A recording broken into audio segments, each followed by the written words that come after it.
இப்போ பாருங்கள், இது எங்கள் தோட்டத்தில் இருக்கிற முருங்கைக்காய் பாருங்க.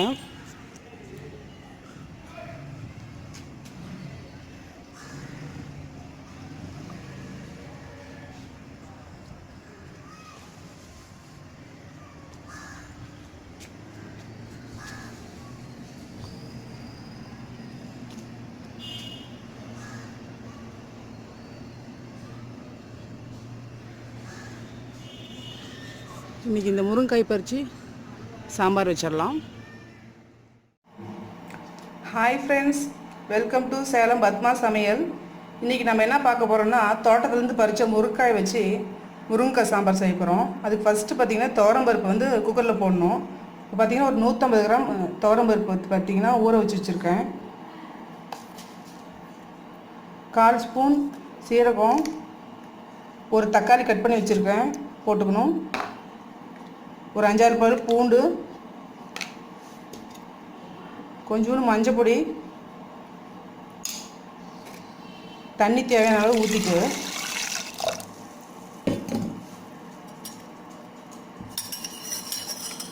கொஞ்சோண்டு எண்ணெய், இதெல்லாம் ஊற்றி ஒரு 4 விசில் வந்து வேக வச்சு எடுத்துக்கணும். பாருங்கள், முருங்கைக்காய் சாம்பார் பார்த்திங்கன்னா இந்த செடியில் அறுத்த முருங்கைக்காய் கட் பண்ணி வச்சுருக்கேன். இது பார்த்திங்கன்னா ஒரு முருங்கைக்காய், பெரிய முருங்கைக்காய். சின்ன வெங்காயம் ஒரு 15, தக்காளி 1 கட் பண்ணி வச்சுருக்கேன், சாம்பார் பொடி 1 ஸ்பூனு, மிளகாய் பொடி 1 ஸ்பூனு, ஒரு சின்ன எலுமிச்சங்காய் அளவுக்கு புளி ஊற வச்சு வச்சுருக்கேன். இந்த பருப்பு பார்த்திங்கன்னா நம்ம ஏற்கனவே தக்காளி பூண்டு எல்லாம் போட்டு வேக வச்சு வச்சுருக்கோம். இது தாளிக்கிறதுக்கு ஒரு 4 சின்ன வெங்காயம் கட் பண்ணியிருக்கேன், ஒரு கருவேப்பிலை. வாங்க எப்படின்னு போய் பார்க்கலாம். இப்போ பாருங்கள், பாத்திரத்தில் பருப்பு ஃபஸ்ட்டு ஊற்றி வச்சுருக்கேன். இதை ஃபஸ்ட்டு முருங்கைக்காய் போட்டுக்கணும், வெங்காயம், தக்காளி, சாம்பார் பொடி, மிளகாய் பொடி,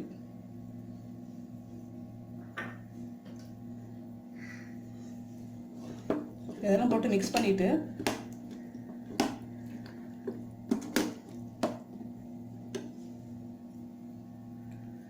தண்ணி கொஞ்சமாக ஊற்றிட்டு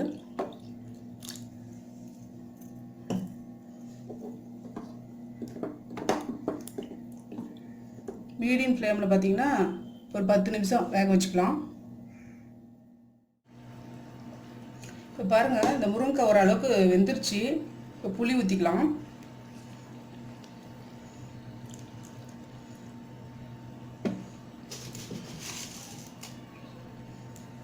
உப்பு போட்டுக்கலாம்.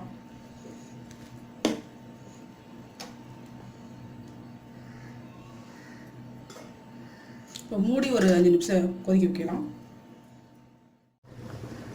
இந்த அளவு கொதிச்சதுக்கப்புறம் தாளித்து கொட்டிக்கலாம். தாளிக்கிறதுக்கு பாருங்கள், ஒரு சின்ன கடாய் வச்சுருக்கேன், 2 ஸ்பூன் ஆயில் ஊற்றிக்கலாம்.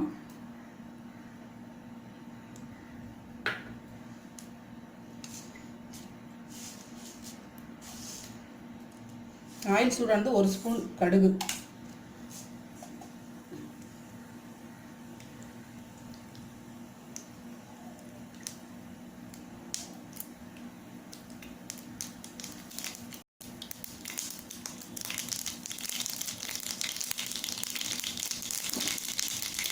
இந்த வெங்காயமும் கருவேப்பிலையும் போட்டுக்கலாம்.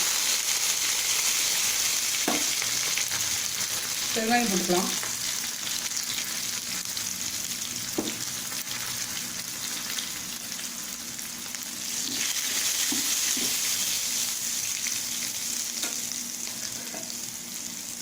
இதை எடுத்து குழம்புல கொட்டிக்கலாம்.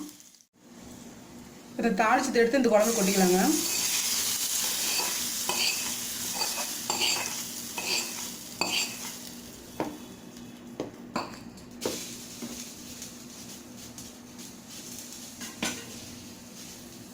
கருவேப்பிலை கொத்தமல்லி போட்டு இறக்கிடலாம்.